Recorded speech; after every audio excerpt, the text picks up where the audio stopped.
Hello students, narration part 3 के इस video में हम पढ़ने जा रहे हैं कि अगर इम्पेरेटिव सेंटेंसेस अगर इनडायरेक्ट फॉर्म में चेंज करने हैं तो उनको हम कैसे चेंज कर सकते हैं।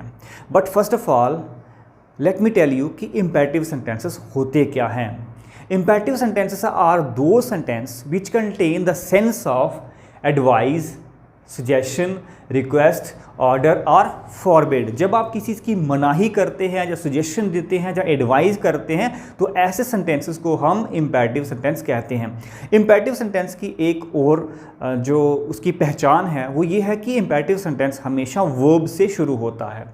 तो चलिए कुछ एग्जाम्पल से समझते हैं इसको। जैसे कम हेयर, इधर आ जाओ, प्लीज़ शट द डोर, दरवाज़ा बंद कर दो, write my name, don't waste your time, respect your elders, eat the apple, don't smoke here. तो आपने क्या देखा, कम हेयर, ये क्या है, एक ऑर्डर हो सकता है। प्लीज़ शट द डोर, ठीक है, यहाँ पे क्या है, एक रिक्वेस्ट की जा रही है, प्लीज़ शट द डोर, दरवाज़ा बंद कर दो।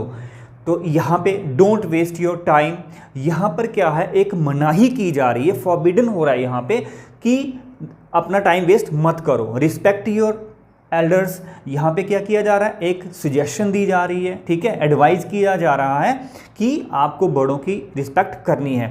आगे है eat the apple, don't smoke here. तो आपने देखा इस सेंटेंसेस में हमें एडवाइस, ऑर्डर, सजेशन देखने को मिल रहा है। तो ऐसे सेंटेंसेस को हम क्या बोलते हैं, इम्पेरेटिव सेंटेंस, जो हमेशा वर्ब से शुरू होते हैं और ये हम किसी को भी कमांड करने के लिए यूज़ करते हैं। तो चलिए अगर इन सेंटेंसेस को अगर हमें इस सेंटेंस को नरेशन में इनडायरेक्ट फॉर्म में यूज़ करना है तो तब हमें किस तरीके से यूज़ करना है, उसके लिए कुछ रूल देखने पड़ेंगे। तो पहला रूल है कि reporting verb is changed into advice, suggestion, order, request या फिर फॉरबिड। दूसरा कि जो कनेक्टिव वर्ड होता है ना हमारा, जैसे हम दैट यूज़ करते थे नरेशन में, अब हमें उस दैट को यूज़ नहीं करना, that is not used here. और जो थर्ड क्या है कि हमेशा हमें जब उस रिपोर्टेड जो स्पीच होगी हमारी आगे वाली, उसके साथ हमने टू का यूज़ करना है। इसको मैं आपको एग्जाम्पल के साथ समझाता हूँ। तो एग्जाम्पल देख लेते हैं। He said to me, bring me a glass of water, ठीक है। He said to me, ये हमारा है रिपोर्टिंग वर्ब। जैसा कि मैंने आपको पिछले नरेशन पार्ट 1 और 2 में भी सिखाया, जिसमें हमने सिंपल, नेगेटिव, इंट्रोगेटिव सेंटेंस पे बात करी है और बेसिक कंसेप्ट क्लियर किया है। अगर आपने अभी तक उस वीडियो को नहीं देखा है तो आप उस वीडियो को भी ज़रूर देखें, जिससे आपका बेसिक कंसेप्ट जो है वो बिल्कुल क्लियर हो जाएगा। यहाँ पे ही सेड टू मी, ये है हमारा रिपोर्टिंग वर्ब, ठीक है। उसके बाद इसको हम क्या बोलेंगे, रिपोर्टिंग स्पीच, ठीक है। ये है रिपोर्टिंग वर्ब, ये reporting speech. He said to me, अब यहाँ पे क्या देखना है, जो reporting verb is changed into advice, suggestion, order, request या फिर फॉरबिड में। तो हमें कैसे पता चलेगा कि हमें यहाँ पे क्या यूज़ करना है। तो हमें देखना है इस इम्पेरेटिव सेंटेंस को कि यहाँ पे क्या किया जा रहा है, ऑर्डर किया जा रहा है, रिक्वेस्ट की जा रही है या फिर एडवाइस किया जा रहा है। तो हमें देखना है कि bring me A glass of water, तो यहाँ पे एक ऑर्डर है, ठीक है। He ordered me, he ordered मी, क्या करने के लिए। उसके बाद कनेक्टिव वर्ड जो हम यूज़ करते थे, जब भी हम इन्वर्टेड कामास को हटाते थे उसकी जगह पे हम यूज़ करते थे दैट का। अब हमें उस दैट का यूज़ नहीं करना है, यहाँ पे हमने यूज़ करना है टू का। जो फॉर्मूला 3 में हमने लिखा है, two is used before the verb of the reporting speech. अब यहाँ पे हमने टू का यूज़ कर दिया। उसके बाद हमने डायरेक्ट वर्ब, जो भी इसमें वर्ब है वो हमें वहाँ से शुरू कर लेना है। तो वर्ब हमारे यहाँ पे ब्रिंग है, टू ब्रिंग, ठीक है। अब ये प्रोनाउन है, इसको हमें चेंज करना पड़ेगा। तो ये चेंज प्रोनाउन जो है वो कौन सी फैमिली से है, ये है आई, मी और माई की फैमिली से, ठीक है। तो आपको मैंने बताया था कि जो फर्स्ट पर्सन होता है, ठीक है, फर्स्ट पर्सन हमेशा किससे चेंज होता है, ये फर्स्ट पर्सन में आता है। तो फर्स्ट पर्सन जो चेंज होगा वो रिपोर्टिंग वर्ब के सब्जेक्ट के साथ चेंज होगा। तो रिपोर्टिंग वर्ब का सब्जेक्ट है ही, ठीक है।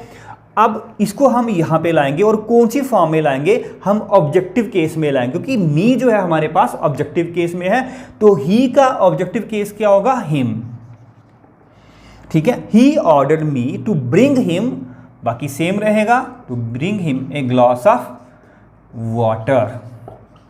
ठीक है, तो इस तरीके से हम इस सेंटेंस को चेंज किया है, आप भी कर सकते हैं। चलिए अब कुछ और एग्जांपल देख लेते हैं। हमारी पहली एग्जांपल जो है वो है he said to him please go to the market. तो यहाँ पे ही, अब प्लीज है, इट मीन्स की रिक्वेस्ट होगी, he requested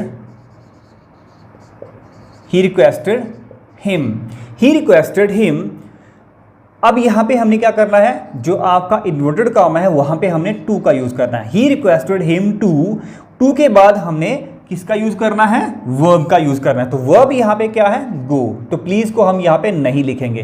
he requested him to go to the market. ठीक है, सेकेंड सेंटेंस है the teacher said to the boys do not waste your time. ठीक है, तो अब यहां पे क्या किया जा रहा है कि टीचर के द्वारा एक एडवाइस की जा रही है। द टीचर एडवाइज्ड किसको, द बॉयज को। The teacher advised the boys. अब यहां पे आपने देखा डू नॉट है, जब भी नेगेटिव सेंटेंस होगा तो वहां पे हमें नॉट टू का यूज करना है। ठीक है, नॉट टू, ये आप रूल में लिख लीजिए कि जहां पे भी नेगेटिव सेंटेंस होगा वहां पे आपको नॉट टू का यूज करना है। ठीक है, तो the boys not to waste, उसके बाद हम वर्ब का यूज करना है, नॉट टू वेस्ट। अब यहां पे देखिए योर टाइम। ठीक है, एक पॉजेसिव केस है, कौन सा, ये कौन सा है हमारा, ये है हमारा second person. Second person you और योर की फैमिली से आता है। सेकंड पर्सन यानी कि वो यू चेंज होता है ऑब्जेक्ट के साथ ही। यहाँ पे ऑब्जेक्ट क्या है हमारा, द बॉयज। तो बॉयज के लिए हमें क्या यूज करना है, देयर टाइम। ठीक है, नेक्स्ट है ही सेड गो देयर, उसने कहा वहां जाओ। ठीक है, अब ये क्या है, एक सीधा सीधा ऑर्डर है। ही ऑर्डर्ड यहां पे टू गो देयर। ठीक है, नेक्स्ट है the doctor said to me stop smoking now. The doctor said to me stop smoking now, यहां पे क्या है, एक एडवाइस की जा सकती है या फिर एक सजेशन दी जा सकती है। ठीक है, डॉक्टर के द्वारा एक सजेशन होगी या फिर एक एडवाइस होगी। द डॉक्टर, यहां पे हम एडवाइस लिख लेते हैं। द डॉक्टर एडवाइज्ड किसको दिए, मी, मुझे। The doctor advised me to stop smoking, और नाउ की जगह पे हम क्या लिखते हैं, देन। ठीक है, चलिए अब कुछ और एग्जांपल्स भी देख लेते हैं।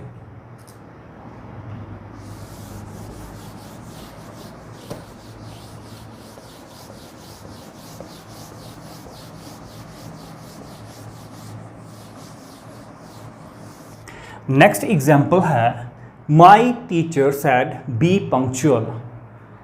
तो यहाँ पे क्या किया जा रहा है, ऑर्डर किया जा रहा है टीचर के द्वारा। My teacher ordered to be punctual. ठीक है, नेक्स्ट है he said to me would you please move a bit. He, अब यहां पे क्या किया जा रहा है, एक रिक्वेस्ट की जा रही, क्योंकि प्लीज के साथ ये जो हमारा सेंटेंस है। ही